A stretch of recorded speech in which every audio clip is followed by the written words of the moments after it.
The Shadow of the Mad King event is back with the very best seasonal event in this game. Let's be serious. Lots of thrills, chills, and I'm going to cover all the things that you can do and why you should do them.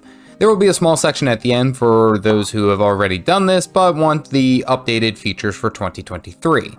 First, getting to all of the events will require you basically to be in Lion's Arch. You can speak to this lunatic boatmaster who will take you basically everywhere you need to go. Let's take a look at my favorite event first. The Mad King's Clock Tower is a very challenging jump puzzle that is on a very intense timer. You must complete the entire tower before the lava destroys you and the jumping puzzle along with it. I have a guide at the end that I will go ahead and link for how you can conquer this clock tower. Next, we have the Lunatic Inquisition, which is basically zombie tag. A few inquisitors are hunting down the villagers, and each time they kill a villager, that villager becomes an inquisitor, until there are no more villagers. If the surviving villagers make it to the end of the timer, then they win. Next, we have the Mad Kings Raceway, which if you like mountain racing, well, here you go. There's a bunch of them to do here. Not only do you have one for the roller beetle, but they also have one including the Springer as well as the Jackal.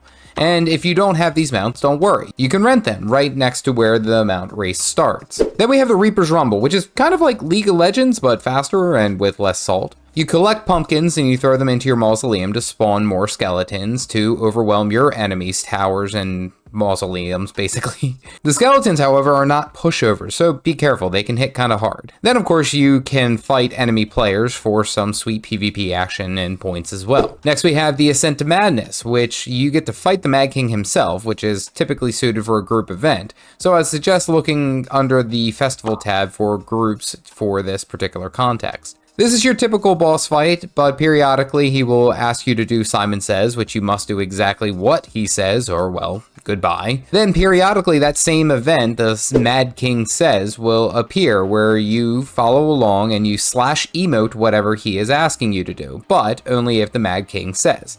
If you don't, you die. There is also the Mad Memories collection, which after speaking to Magister Tassi and Lion's Arch will allow you to look for a collection to earn a unique back piece. Pretty fun. Lastly, the biggest event and the most loved is the Mad King's Labyrinth. This maze has you running around completing various objectives, such as opening doors, fighting bosses, etc., etc. This is one of the most popular events because large groups of players will join together and tag enemies as they run by. Why do this?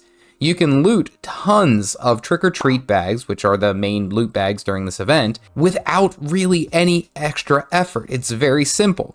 Many groups will form and just tag enemies slightly so their allies all in this large blob can tag for credit as well. This could be a great way to farm trick-or-treat bags for gold or even farming levels in case you wanted to level an alt pretty quickly. So why do we do all this? Well, each year completing the events will earn you a meta prize, which after completing all the annual achievements, you will not only earn a weapon from the new weapon set, as well as a unique custom piece of armor that is included. Even if you miss last year's items, you can still grab them, usually in exchange for some of the candy corn cobs, which are the rarer main currency in this event. You earn these by chance, either through your trick-or-treat bags, or from exchanging 1,000 pieces of candy corn for one cob.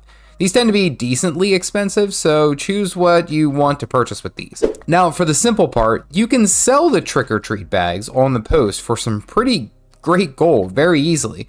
Or you can open them for a chance of, obviously, the candy corn cobs, but sweet, sweet loot, including some really rare infusions. The choice is up to you, though, so if you are really hunting down for that infusion, this could be your only chance.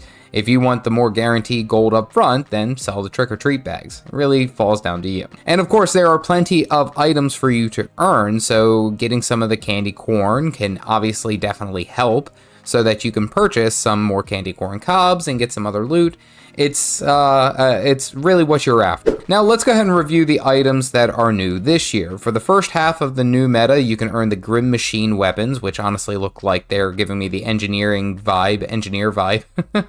As well as the meta achievement, you can earn the Clawing Shadow boots, which has a pretty awesome glow to them. At the end of the Mad King's Clock Tower, there's a Raven that is selling paper bag hats, which were a longtime favorite, even before my time of playing Guild Wars 2, and they have now recently been added back into the game. And these cost a few pieces of candy corn cobs, some pigment, as well as a bag of food materials. I've linked the material list in the description below. There's a couple of new guild hall decorations, as well as a music box that can be earned. This is one of the most fun events in the game, and honestly, it's one of the best festivals across the entire year. Obviously, I love it. I love the clock tower. I love all this. If you want some of the assistance to deal with the clock tower, click this video here. Stay caffeinated, folks.